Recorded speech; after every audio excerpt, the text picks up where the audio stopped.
দেখেন আজকে হচ্ছে আমরা হেডিং দেখবো। HTML এর কিছু হেডিং আছে। হেডিং বলতে কি কি বুঝি আমরা বলেন তো?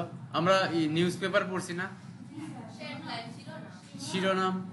তো নিউজ পেপারে দেখবেন প্রথম হেডলাইন হয় এত বড় একটা, তাই না? প্রথম পেজের হেডলাইন অনেক বড় হয় না?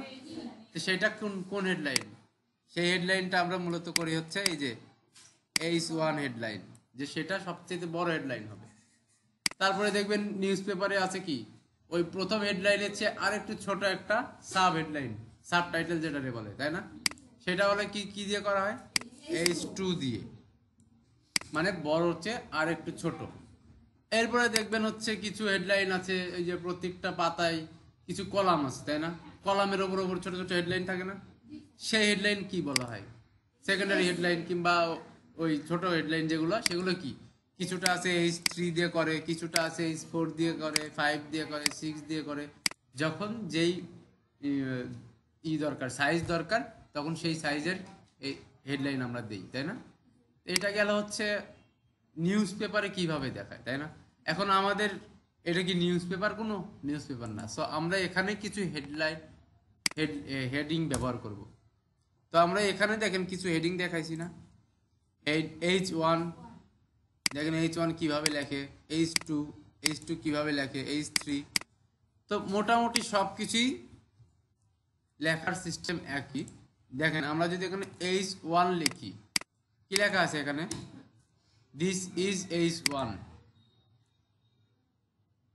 এখন যদি এটা আমরা একটু অন করি, এটা কি অন করা ছিল না? এখানে দেখেন কি আসছে, H1 বড় আসছে না? আচ্ছা, তারপরে আমরা একটু এখানে H2 দিই।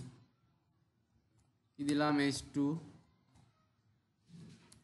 দিস ইজ H2, তাই না? এবার দেখি তো এখানে কি আসছে। দেখেন H1 এর চেয়ে H2 কি ছোট না? তারপরে যদি আমরা এখানে দেই হচ্ছে H3,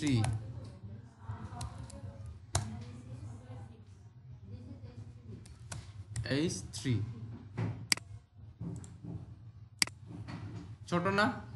তো এটা কি, H1 সবচেয়ে বড় হচ্ছে, H2 তার চেয়ে ছোট হচ্ছে, H3 তার চেয়ে ছোট হচ্ছে, H4 তার চেয়ে আরো ছোট হবে। তো আমরা একবারে যদি সবকিছু মিলায়া দেখি কেমন লাগে দেখতে।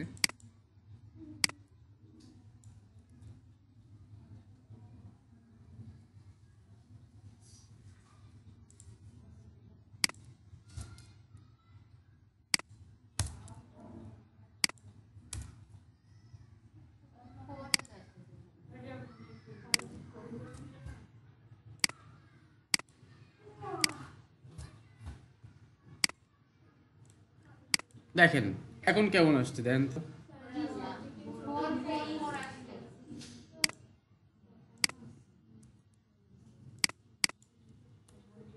দেখা যাচ্ছে না?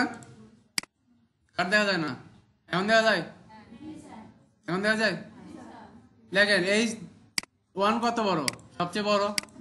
তারপরে কি H2, তারপরে কি H3, তারপরে কি H4, তারপরে কি H5, তারপরে, বোঝা গেছে হেডিং সিস্টেম কিভাবে?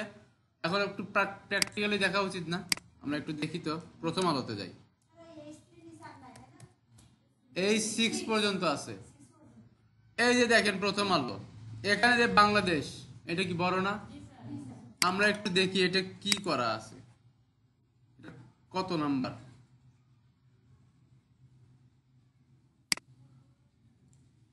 এই যে দেখেন এখানে কি লেখা, দেখতে পাচ্ছেন?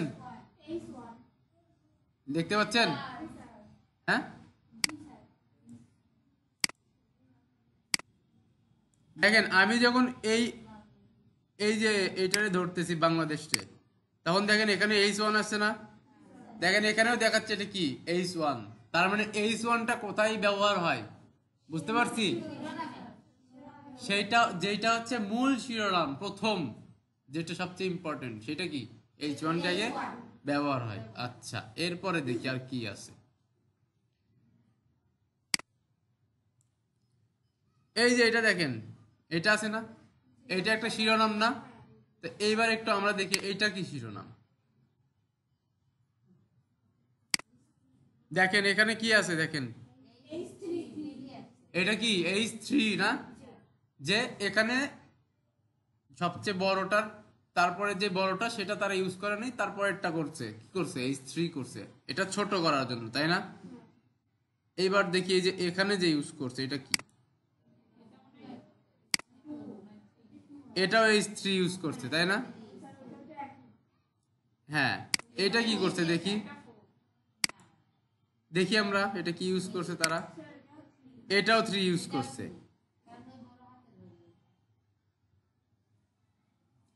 এখানে সবই মোটামুটি H3 ইউজ করছে তারা। আমাদের যখন যেটা প্রয়োজন হবে হেডিং এর, আমরা তখন সেই হেডিংটা কি করব, ইউজ করব। বোঝা যাচ্ছে হেডিং কেন ইউজ করে, কোথায় ইউজ করে, শিরোনাম ইউজ করে। বোঝা গেছে? ওকে, এইবার আসি হেডিং এর পরে প্যারাগ্রাফ। দেখেন প্যারাগ্রাফটা কেমন হয়, আমরা এখানে লিখি, ধরেন এখানে H1 দিছি, আমি লিখলাম H1 A about my self, about my self. এবার এই H1 এর পরে আমরা লিখবো আমাদের সেলফ সম্পর্কে। আমরা যখন লিখি তখন কি এক একটা প্যারা হয় না, প্যারা আকারেই তো লিখি অনেকগুলো যখন লেখালেখি, তো সেটাকে কি বলবো আমরা, প্যারাগ্রাফ। দেখেন প্যারাগ্রাফ ট্যাগ কেমন দেখছেন, প্যারাগ্রাফ ট্যাগ ইউজ করতে হলে কি লিখতে হবে, পি লিখতে হবে।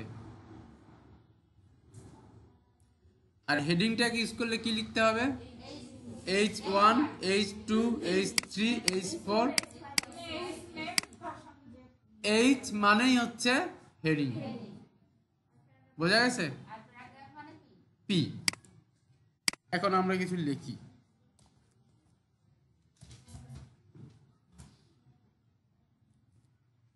অনেকগুলো লিখছি না, এখন দেখেন তো এটা কই আসে দেখি, আসছে না। আমি প্রথমে হেডিং কি দিছি, এটা দিয়ে কি শিরোনাম বোঝাচ্ছে, আমি এখানে কি লিখছি, কি সম্পর্কে। আর এই যে প্যারাগ্রাফ লিখছি এটা কি, যে পি ট্যাগ লিখছি প্যারাগ্রাফ, সেটা প্যারা লিখছি, তাই না? বোঝা গেছে প্যারাগ্রাফ এবং হেডিং। হ্যাঁ, এই যে এতটুকু এটা হচ্ছে হেডিং এর মধ্যে পড়ছে, আর এটা হচ্ছে কি প্যারাগ্রাফে পড়ছে, তাই না? ওকে, এইবার আসি হচ্ছে স্টাইল। আমরা যখন এই যে হেডিং এগুলো লিখছি, হেডিং লিখছি, এটা লিখছি, এটা ডিফল্ট ভাবে কি কালো না, এটা যদি আমরা একটু স্টাইল করি, ডিজাইন করি, দেখতে ভালো লাগে না? এখন দেখেন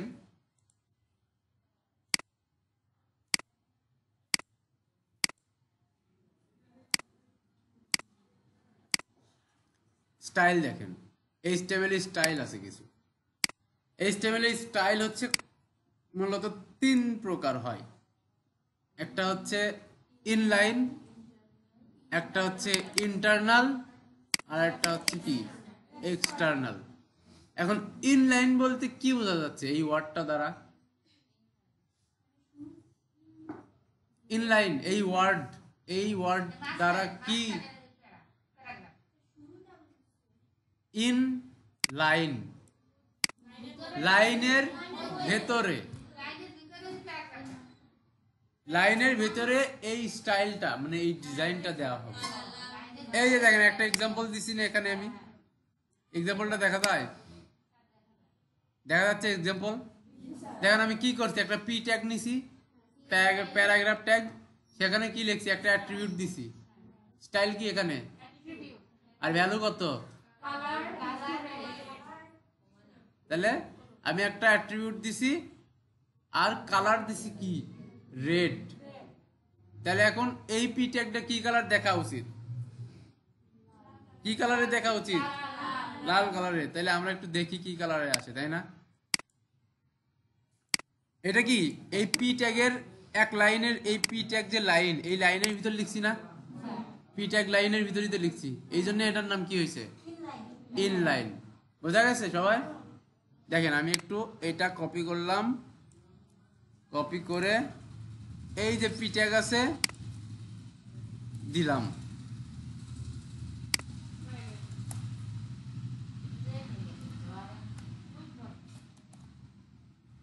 রেড দিচ্ছি, দেখছেন? এখন আমরা একটু দেখি এখানে কি আছে।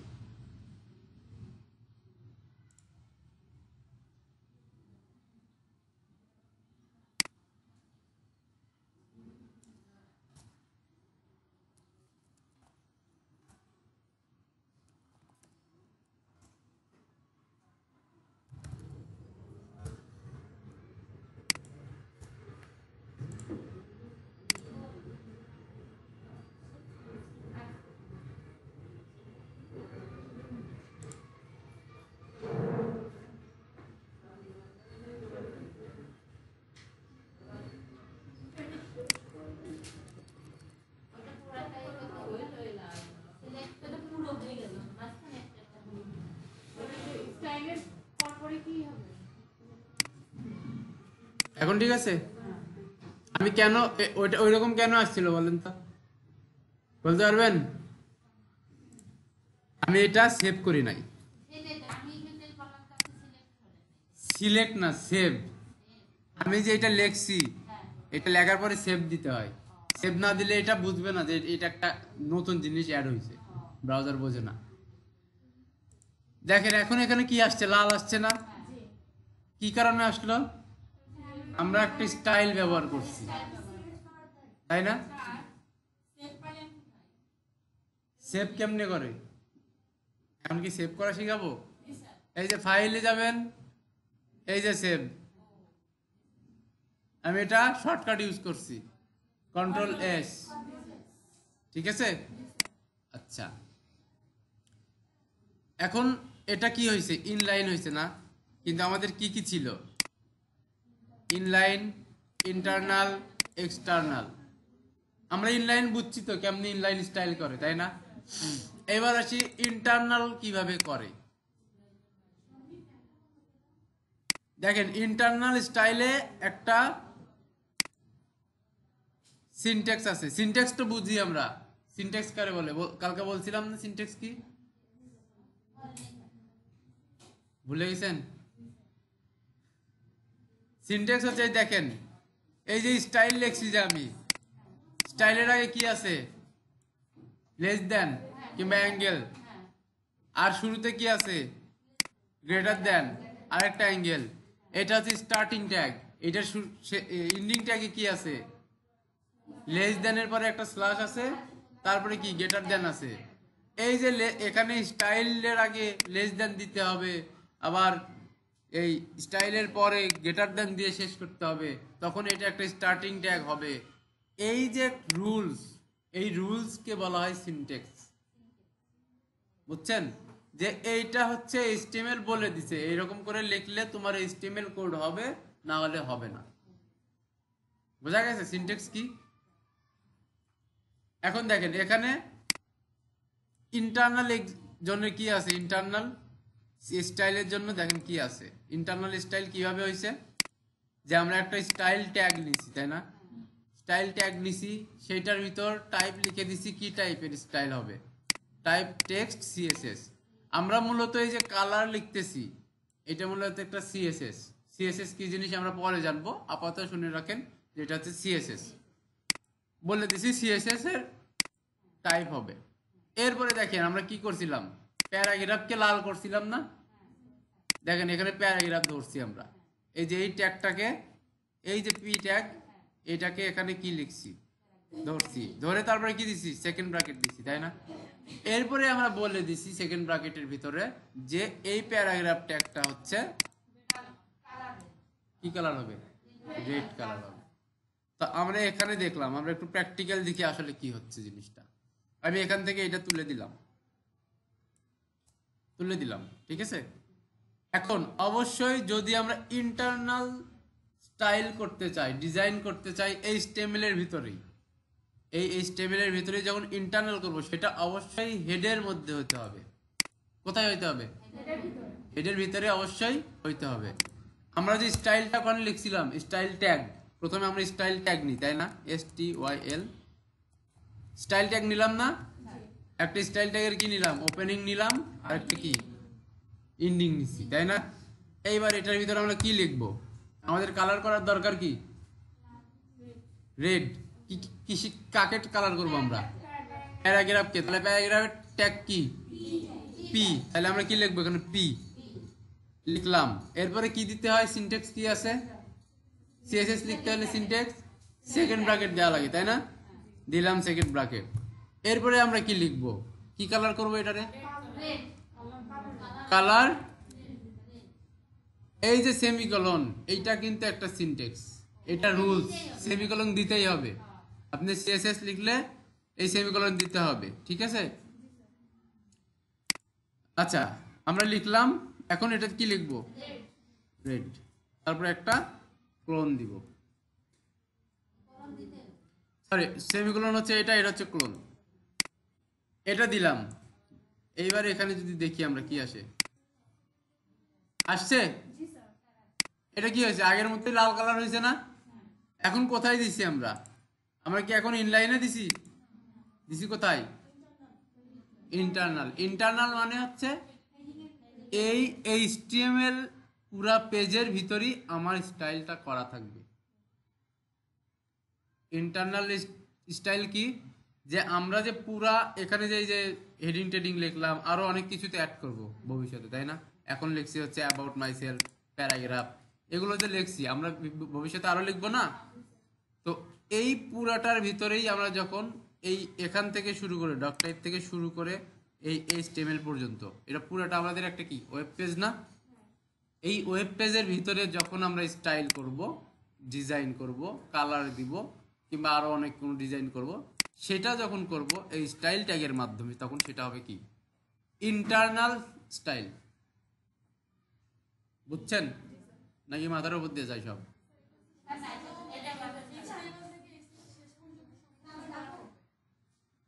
বুঝি নাই। হ্যাঁ হ্যাঁ, এই এই স্টাইলটা, এই যে স্টাইল ট্যাগ আছে, এই স্টাইল ট্যাগটা যখন ইউজ করব, এই ট্যাগটা পুরা HTML পেজের জন্য, শুধু এই পেজের জন্য ইউজ হবে, এই পুরা পেজের জন্য ইউজ হবে। আর যখন আমরা এই যে এটার ভিতর লিখছিলাম যে স্টাইল, এটা তখন একটা কি লিখছিলাম, এখন তখন এটা লিখছিলাম হচ্ছে একটা অ্যাট্রিবিউট তাই না। এই অ্যাট্রিবিউটটা শুধুমাত্র এই পি ট্যাগের জন্যই এখানে ইউজ হবে। আর একটু সহজ করে বুঝাই দিই, এই অ্যাট্রিবিউট যখন আমরা লিখছি, তখন এখানে পি ট্যাগ যখন লিখছি রেড লিখছি তাই না, শুধু রেডটা কালার হয়েছে, তখন কি হেডিং কালার হয়েছিল, তখন কিন্তু হেডিং কালার হয় নাই তাই না। এখন আমরা কি করতেছি, ইনলাইন ইন্টারনাল করতেছি না, ইন্টারনালে এখানে HTML এর এই যে H1 ট্যাগের ভিতর, হেডিং ট্যাগের ভিতর আমি কোনো স্টাইল করছি, করছি, করি নাই। এখন এই ট্যাগটা আমরা দেখেন নীল কালার লিখবো, যেহেতু আমরা ইন্টারনাল করতেছি সেহেতু আমরা এই H1 ট্যাগ এই স্টাইলের ভিতর যদি দেই, H1 এখানে দিলাম হচ্ছে কালার ব্লু, কি আসছে দেখেন তো, H1 ব্লু আসছে, প্যারাগ্রাফ কি আসছে, রেড আসছে। কারণ আমরা কি বলছিলাম যে এই ইন্টারনাল স্টাইল যখন করব, সেই স্টাইলটা পুরা ওয়েব পেজের যে কোনো এলিমেন্ট নিয়ে, এলিমেন্ট তো বুঝি, কালকে বুঝাইছিলাম এলিমেন্ট, বুঝি নাই কে কে এলিমেন্ট, এই যে আমরা হেড লিখছি, এই হেড থেকে এই হেড পর্যন্ত, এটা কি ট্যাগ না, এটা কি একটা এলিমেন্ট না, HTML এলিমেন্ট। এই যে হেড থেকে এই হেড পর্যন্ত, এর মাঝখানে যা থাকে সব একটা HTML এলিমেন্ট। এই স্টাইল এটাও একটা HTML এলিমেন্ট। H1 এই যে H1 এর ভিতরে যা যা আছে অ্যাবাউট মাই সেলফ, এই পুরাটা একটা কি HTML এলিমেন্ট। ইন্টারনাল যখন করব আমরা, ইন্টারনাল স্টাইল যখন করব, তখন আমরা প্রত্যেকটা এলিমেন্ট নিয়ে কি কাজ করতে পারবো। দেখেন এখানে যেমন আমরা H1 নিয়ে কাজ করছি না, এই পি নিয়ে কাজ করছি, তার মানে কি মাল্টিপলে একসাথে কাজ করতে পারতেছি না। যদি ইনলাইন লিখতে হলো তখন কি কি লিখতে হইতো, এখানেও একটা স্টাইল কল করতে হইতো আমার, এরকম স্টাইল অ্যাট্রিবিউট দিতে হইতো, তারপরে লেখা লাগতো কালার ব্লু, এখানে লিখতে হইতো আমার কি কালার ব্লু, তাই না? তখন এটা এটা হইতো, তখন কিন্তু আবার এই যে এটা হইতো না, তখন আবার এখানে লেখা লাগতো স্টাইল, প্রত্যেকটাতে স্টাইল স্টাইল স্টাইল করে লেখা লাগতো, তাই না? এখন আমরা কি সুবিধা পাচ্ছি এটার জন্য, যখন ইন্টারনাল করতেছি তখন দেখেন এটা একটা ধরছি যে আমি H1 কে করব, H1 কে করব এখানে ধরলাম, এবং H1 এর কি কালার হবে, ব্লু কালার বলে দিলাম। এবার কি বলছি, পি কে ধরছি যে পির কালার কি হবে, রেড বলে দিছি, তাই না? বোঝা গেছে? বোঝেন নাই কে কে? এখন কি করা যাবে, এতটুকু প্র্যাকটিস করা যাবে? আমরা যেটা করছি দেখার দরকার আছে না? আমার এখানে আমি এটা আনছি, দেখতে পারতেছি, আপনারা কেউ পারতেছেন? এই যে ফাঁকা জায়গা আছে না, আপনাদের এই কোডের ভিতরে ফাঁকা জায়গায় গিয়ে ডান বাটনে ক্লিক করেন মাউসের, করছেন? দেখেন ওপেন উইথ লাইভ সার্ভার আছে, ক্লিক করেন,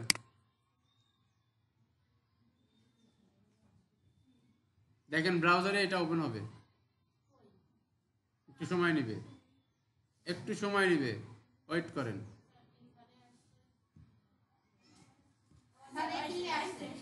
আপনাদের আসছে, সবার আসছে, একটু লেট হবে, একটু সময় নেবে। দেখেন এখানে কি আছে, টেবিল আছে না? টেবিল আসলে কি, টেবিল বলতে কি বলেন তো? আমরা টেবিল করছিলাম না? হ্যাঁ, টেবিল আসলে কি বলেন তো? ছক আকারে লেখা, যেমন আমরা রুটিন টুটিন লিখছিলাম, করছিলাম না? এখন HTML আমরা টেবিল ক্রিয়েট করব, এই HTML দিয়ে আমরা কি করব, টেবিল ক্রিয়েট করব।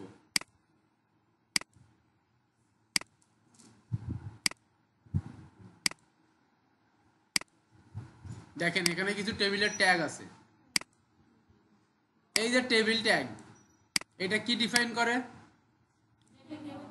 যে এটা একটা টেবিল, তাই না? তাহলে আমরা যদি টেবিল ক্রিয়েট করতে চাই তাহলে প্রথমে আমাকে কি ট্যাগ লিখতে হবে, টেবিল ট্যাগ নামে একটা ট্যাগ আছে, সেই ট্যাগটা ওপেন করতে হবে এবং ক্লোজ করতে হবে। আমরা এখন কি লিখলাম, যে আমরা এখানে একটা টেবিল ক্রিয়েট করব, তাই না? আচ্ছা আমরা একটু ওয়ার্ড ফাইলে দেখি টেবিলটা কি রকম হয় দেখতে।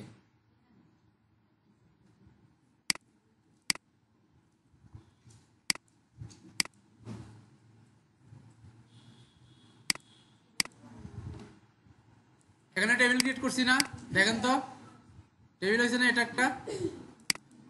এখন দেখেন এই যে টেবিলের একটা একটা করে কলাম দেখতেছেন সবাই, এই যে একটা কলাম, এই যে একটা কলাম, এই যে একটা কলাম, এটা কি পুরোটা একটা কলাম না?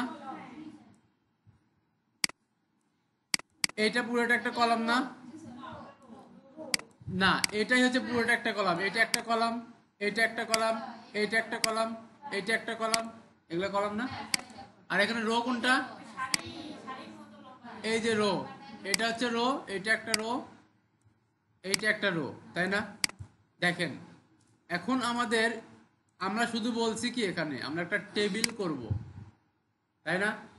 এখন টেবিলের কি কি ছিল, কলাম ছিল, রো ছিল, তাই না?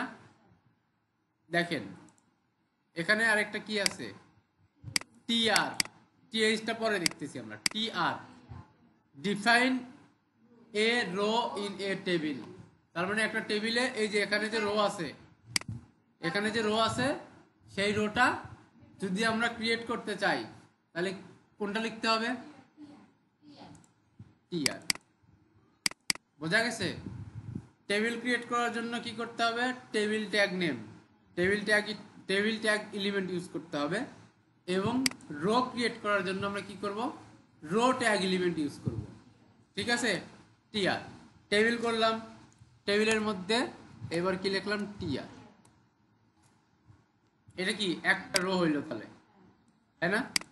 এখন একটা রো এর ভিতর এই যে রোটা আছে এখানে কয়টা হচ্ছে ঘর আছে, বক্স আছে কয়টা, সেল আছে কয়টা দেখেন তো।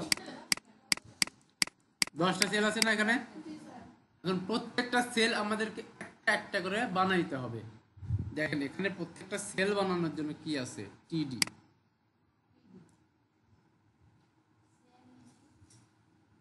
বুঝছেন যে এই টিডি ট্যাগটা ইউজ করে আমরা কি করি, একটা করে সেল বানাই। সেল কি বুঝি তো, সেল বুঝছি। এই যে এখানে যে বক্স, এই একটা করে বক্স, এটা হচ্ছে একটা করে সেল, বুঝতে পারছি।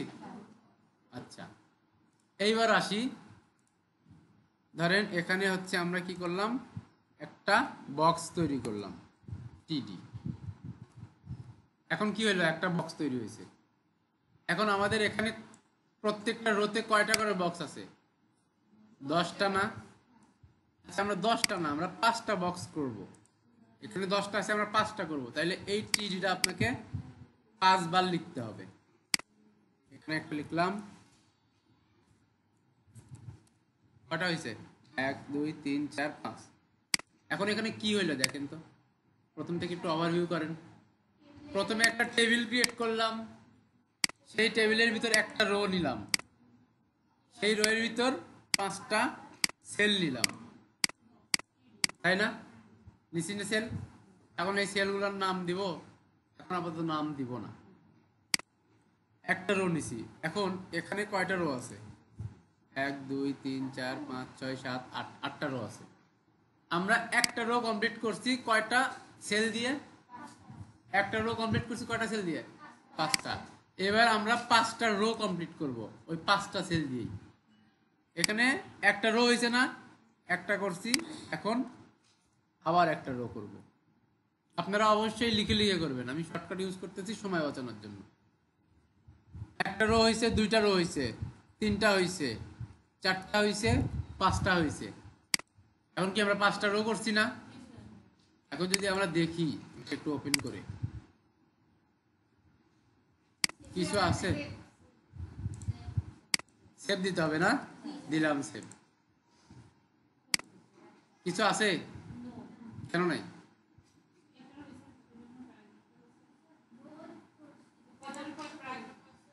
হ্যাঁ কলামও করছি। এই যে সেল, এখানে কোনো কলাম নাই, বক্স নাই। কেন কি, কেন বলেন তো, নাই কেন, আমরা কিছু লিখছি এখানে, হ্যাঁ লিখতে হবে না, লিখি 1 1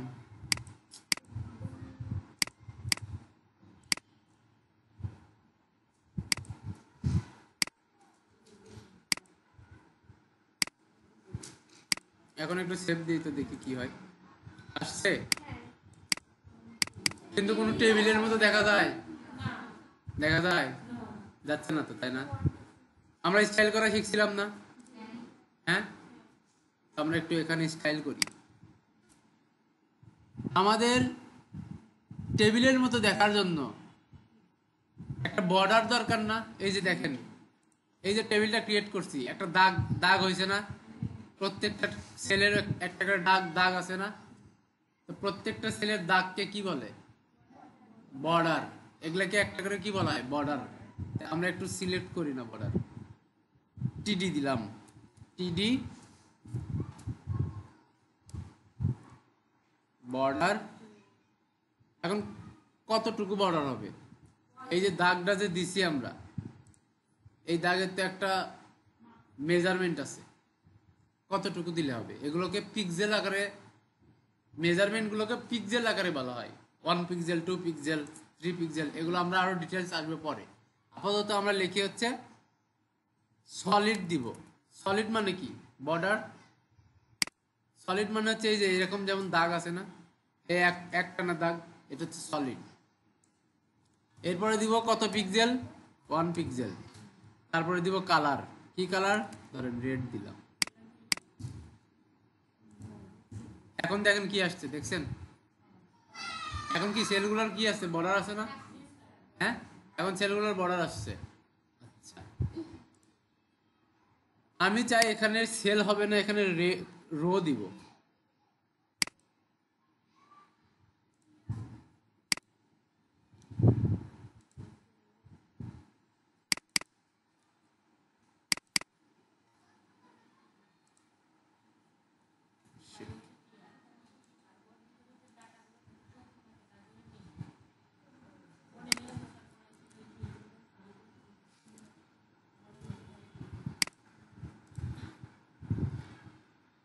এখানে কিন্তু রো এর বর্ডারটা আসে নাই, কিন্তু টিডির বর্ডার আসছিল। আমরা টিডিটা এভাবে বর্ডার করব, মানে প্রত্যেকটার যদি বর্ডার দিতে হয়, প্রত্যেকটা যদি আমরা আলাদা আলাদা করে দেখতে চাই, তাহলে কি তার একটা করে বর্ডার দিতে হবে, তাই না? এখন টেবিল বানানো শিখছি, শিখেন নাই? এখানেও তো শিখলেন, এই যে টেবিল করলেন, রো করলেন। হ্যাঁ, ওইটা তো বানাইতে হবে। ক্যাপশন হচ্ছে যে আপনি যে শিরোনামের মতোই আপনি কি করছেন, ছোট্ট করে একটা বলে দেওয়া যে এটা কি আপনি টেবিলের নাম দিয়েছেন, মনে করেন যে টেবিলের নাম দিয়েছেন হচ্ছে টেবিল ওয়াল। সেটা কোত্থেকে আসলো? এই যে ক্যাপশন দিছি আমরা, ক্যাপশন থেকে আসলো। ক্যাপশন যদি এখন আমরা একটু নিচে দিই, কোথায় আসবে দেখি? ক্যাপশন কোথায় থাকে সবসময়? আমি নিচে দিলেও কই থাকতেছে, তার মানে ক্যাপশন সবসময় কই থাকবে, বুঝছেন?